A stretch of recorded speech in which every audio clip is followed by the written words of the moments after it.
जैसे जैसे उम्र गुजरती है, ये एहसास होने लगता है कि माँ बाप हर चीज के बारे में सही कहा करते थे। दो चीजों पर नियंत्रण होना बहुत जरूरी है। आमदनी ठीक ना हो तो खर्चों पर, और जानकारी ठीक ना हो तो शब्दों पर। एक बार भगवान से किसी ने पूछा, तुम भी कमाल करते हो, किसी को इतना खूबसूरत और किसी को इतना बदसूरत बना देते हो, आखिर ऐसा क्यों करते हो? सभी को सुंदर बनाने में तुम्हारा क्या जाता है? भगवान ने मुस्कुराकर कहा, मैं जब मिट्टी गूंथता हूँ तो सुंदरता और कुरूपता का अनुपात सभी के लिए बराबर ही लेता हूँ, पर किसी में सुंदरता बाहर रह जाती है और किसी में भीतर। हमेशा इन्हीं ब्रांडेड चीजों का इस्तेमाल करें। होठों के लिए सत्य, आवाज के लिए प्रार्थना, आंखों के लिए दया, हाथों के लिए दान, हृदय के लिए प्रेम, चेहरे के लिए हंसी और बड़ा बनने के लिए माफी। आपको हर वक्त पता होता है कि आपके पास कितनी दौलत है, लेकिन आप ये बिल्कुल नहीं जानते कि आपके पास कितना वक्त है। मैं खुश हूं इनकी वजह से, मैं उदास हूं उनकी वजह से।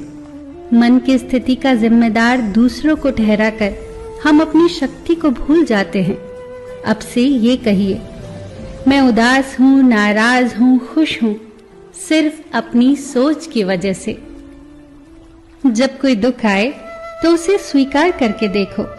छोटा मोटा दुख प्रयोग करके देखो, स्वीकार कर लो। ऐसा सोचो ही मत कि मेरे ऊपर कोई विपदा आ गई है। ऐसा सोचो ही मत कि परमात्मा मेरे साथ अन्याय कर रहा है।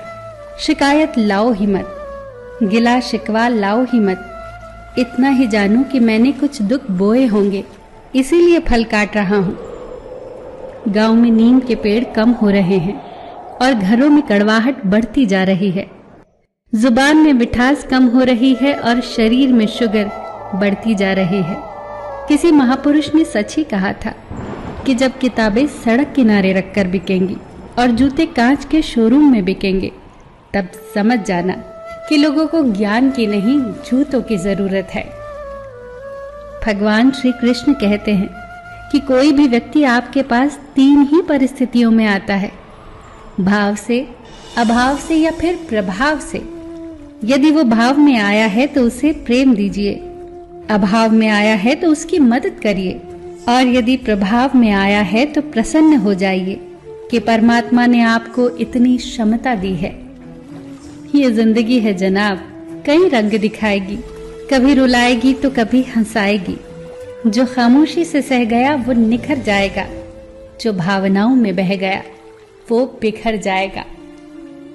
यदि पेड़ में उसकी क्षमता से अधिक फल लग जाए तो उसकी डालियां टूटना शुरू हो जाती हैं, और इंसान को औकात से ज्यादा मिल जाए तो वो भी रिश्तों को तोड़ना शुरू कर देता है। नतीजा, आहिस्ता आहिस्ता पेड़ फल से वंचित हो जाता है और इंसान रिश्तों से। ध्यान से सोचना इस बात को।